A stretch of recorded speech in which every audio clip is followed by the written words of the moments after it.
It looks like I got a later start than usual, but that's only sort of true. This week on the Lawn Care Millionaire road trip, we have actually made a little bit of a plane trip to Seattle. So up here, I'm going to be hitting up a few different shops.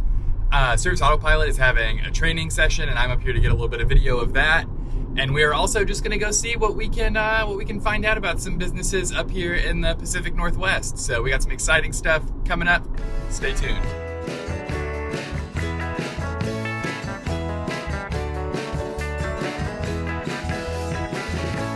All right, we made it to the hotel. I didn't wreck the rental car, which is good. And I'm just grabbing my bags. Hey guys, you know what a kind-hearted soul I am. So instead of making you suffer through every time I got coffee in Seattle, I put together this quick 5-second supercut of all the coffee that I drink in Seattle. Go.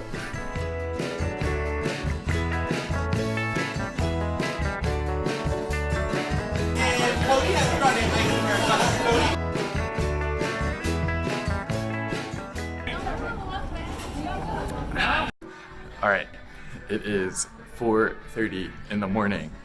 I liberated my camera gear from the conference room that I got it locked in last night, and I am headed to Sumner, Washington to meet with Kyle Hardtke from Amazing Landscape Services.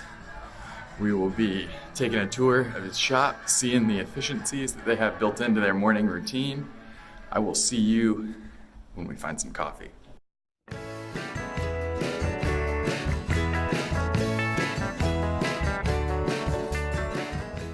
So I've made it to Amazing Landscape Services. I am just waiting for there to be enough sunlight that I can film so it won't look like this. Sunrise is at 6:05, it's 5:30 now, so we're just waiting on a little bit more light and we'll be able to actually get started.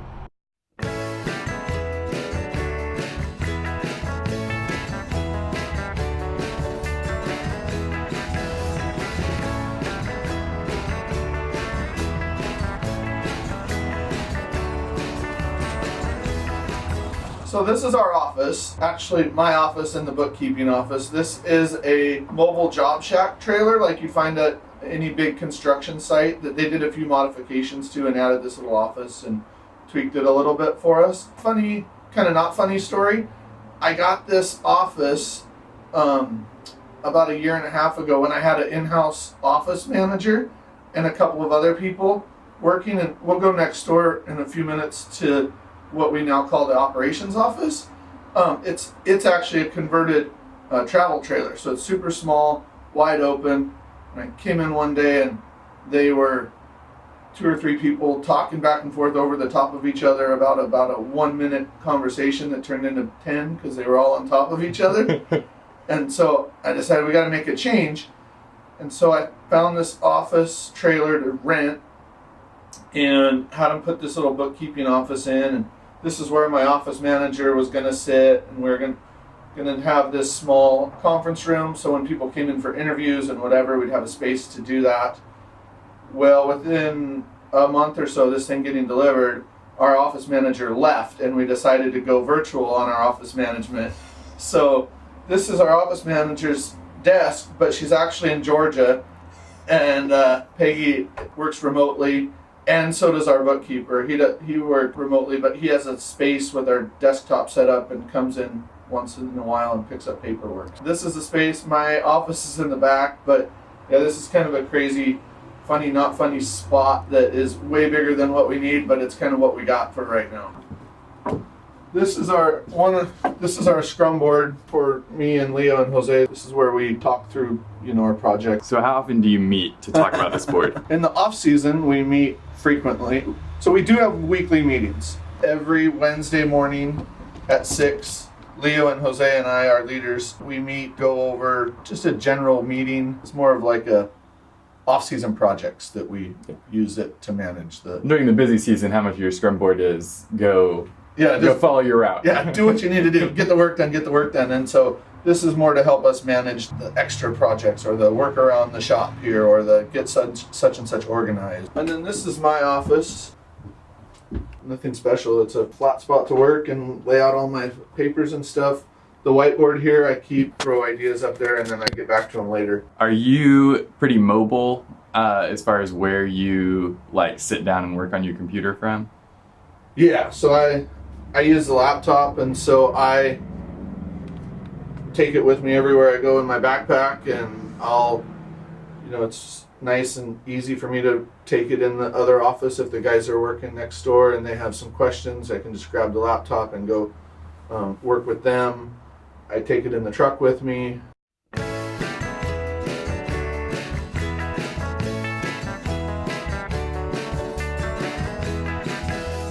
So this is the original office that we had before. Now we can kind of consider this the operational office. 3 or 4 people were working in here when we got the other one. Now we're back up to 2.5 people that spend some time in here. But again, not very much time at any one time, because everybody here is doing a little bit of office work, sitting down for a flat spot for a few minutes, but then working out in the field the majority of their day. This is where Leo, our projects team manager and operations manager, lands. This is Jose's desk. He's our maintenance manager. And then we have other flat spots for anybody that just needs a spot to land.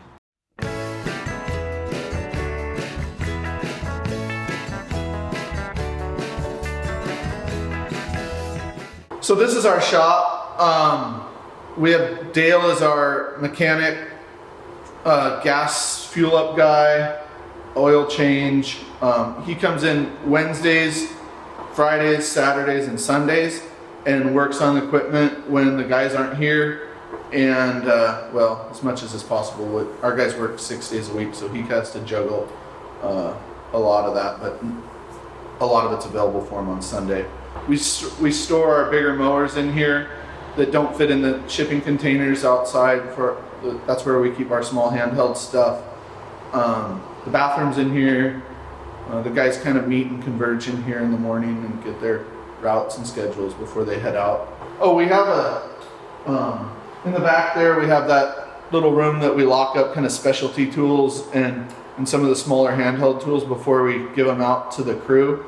So we have the back stock of hand pruners and rakes and extra fuel for our gas cans, so that we have a little bit of control over what gets distributed, and then the guys have to be a little bit accountable to that. It either comes back, or we're not just, it's not just constantly rolling out like eye protection, ear protection, that kind of stuff. If the same guy's coming and asking every day for another pair of whatever, and the rest of the crew can go a week or 2 weeks, we want to know what's going on and kind of put some controls around those. That's about it. Cool. We got a coffee station.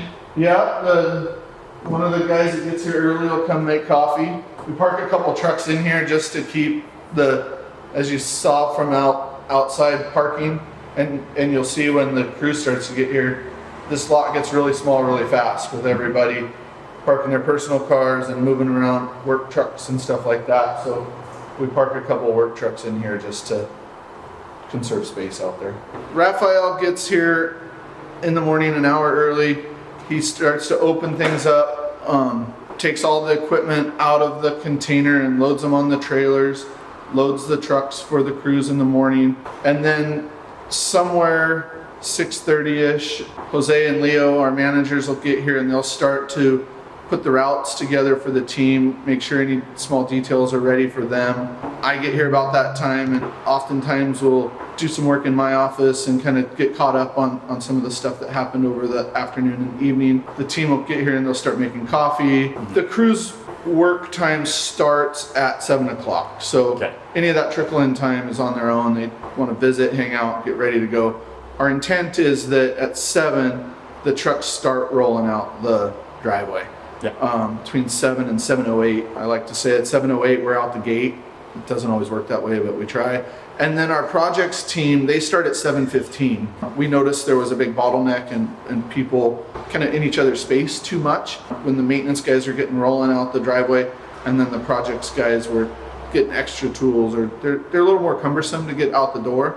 And so it was easier to get those maintenance guys out, and then the projects team can kind of work through their issues and details, and then they're out shortly thereafter, but not as concise as what the regular maintenance teams are. So about a year and a half ago, we rebranded, refocused our business, and changed how we were doing things. We used to do everything in the landscaping world, from the retaining walls, the new construction, we did an installation on a firehouse, all the way down to the mowing the neighbor's yard. At that time, our business was called Evergreen Groundworks. And here in Washington, Evergreen is everything. Like, you'll see Evergreen Trucking Company, you'll see Evergreen Toilet Company, you'll see Evergreen lawyers, escrow. I mean, you name it, it has an Evergreen if it has to do with Washington. And then Groundworks was so vague that nobody knew what we did. If we did like big excavation work or street sweeping or whatever. And so we refocused and rebranded and started the Amazing Landscape Services. And so we're focused on that service business. Through the process of that, painted and rebranded 2 of our trucks, only 2 of them, instead of, as you can see, the other ones that are white here. And there's some other things that I'd like to do to make us better and more efficient. Like, you'll see some of the pickups out here have those little cheesy wheelchair racks on the back for the lawnmowers to ride around in. Really, all that stuff is an attempt to move in the right direction without going so far over our ski tips that it gets us way out of whack. Financially, timing wise, every time you have to paint a truck, you have to pull it out of service for X amount of time. Mm-hmm. And within that window that we've been changing and rebranding, we've been so busy, all the trucks are on the road working, and so it just hasn't worked to do that. And so I think it's important to note that even though we all have this vision of everything being done perfect and painted up and the exact right bed on the back of the truck and all that stuff, it's great to move in that direction, but it's also okay to just get down and dirty and do what you got to do to get the work done at the moment. Yeah. As opposed to, looking pretty or having the best whatever, or just, you gotta get the work done. It is interesting that we do just have the 2 trucks that are painted, and I don't know how many here that aren't, that are just white trucks. But people tell me all the time, I see your trucks everywhere, I see your trucks all over the place. Well, you never would see this truck anywhere. Even if it was parked right beside you, you'd have no idea that it was us. But so we're out there, we're bigger than we are. Yes, there's an impact. Yes, it would be better to have more, but we got what we got, and that's okay right now. Well, that's a good proof of concept for the branding that you have on those 2 trucks, because they're such a tiny amount of what you have out there, and you're getting you're hearing. Oh, I hear it all the time. Yeah, it's true. Yeah. So when you have time to paint the other trucks that it's worth it. For sure. Yeah, and it pays off. You can see them miles away with that orange and blue. The equipment on each half is painted the appropriate color for that crew, so that we have a red crew, a blue crew, a green crew, and all of their equipment gets painted the same color. So this is all the red team, and that team didn't take this team's rake or shovel or hula hoe or whatever. Everything from their 48-inch walk behind, their lawnmowers, even their hand pruners sometimes get painted. So we have these cards made up. We give them to our employees. We drop them off at churches, taco trucks, anywhere that people that would work for us would hang out. And we ask anybody to refer their friend to come to work for us. And if they do, we'll pay both parties $250 at the end of 4 weeks if the new employee sticks around for 4 weeks. And